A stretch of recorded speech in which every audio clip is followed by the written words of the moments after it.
This is the Oecs Newslink, a roundup of major news happening across the Oecs today.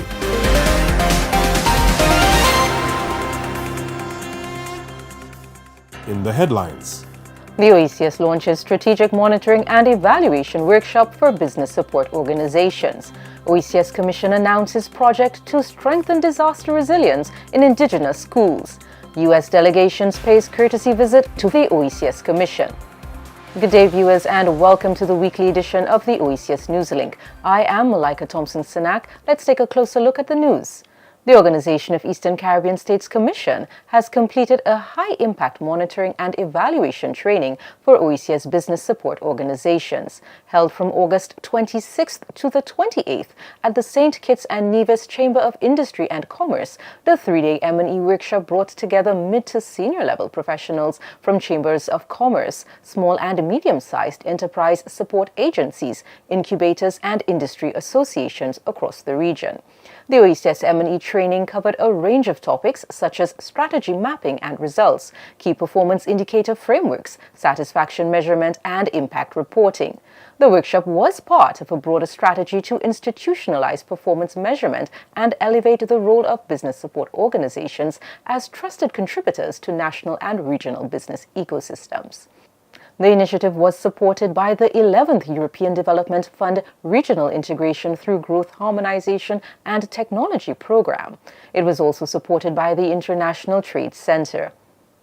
In our second story, we turn to education and disaster resilience.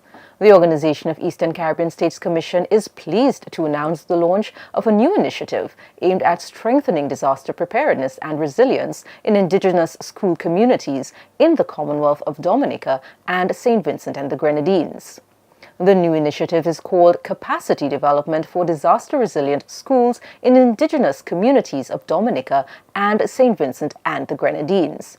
It is made possible through a generous grant of 50,000 New Zealand dollars from the New Zealand High Commission Embassy Fund for the Caribbean. The project will directly benefit an estimated 200 individuals, comprising 100 women and 100 men, including 50 boys and 50 girls from Indigenous communities. Indirectly, entire school communities, including teachers, parents, and local residents, will gain from enhanced safety measures, better infrastructure resilience, and improved coordination with national emergency services. Our final story today highlights international relations. Director General of the Organization of Eastern Caribbean States, His Excellency Dr. Didacus Jules, recently welcomed officials attached to the Embassy of the United States of America to Barbados and the Eastern Caribbean. On Thursday, September the 4th, 2025, Ms. Alexandra J. King Pyle, St. Lucia and Multilateral Affairs Advisor, and Ms. Amelia E. Swift, Political Specialist, paid a courtesy visit to the Director General of the Oecs at the Oecs Commission headquarters in Castries, St. Lucia.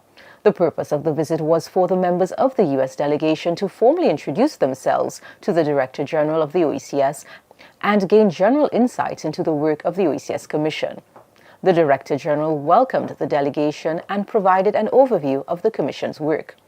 Both parties reaffirmed their commitment to maintaining contact and continuing dialogue moving forward. This brings us to the end of today's edition of the Oecs Newslink. For more on these stories, visit our newsroom at www.oecs.int. Stay connected and follow us on social media and our website to keep up with the latest updates. I'm your host, Malaika Thompson-Snack. Thanks for watching. We'll see you next time.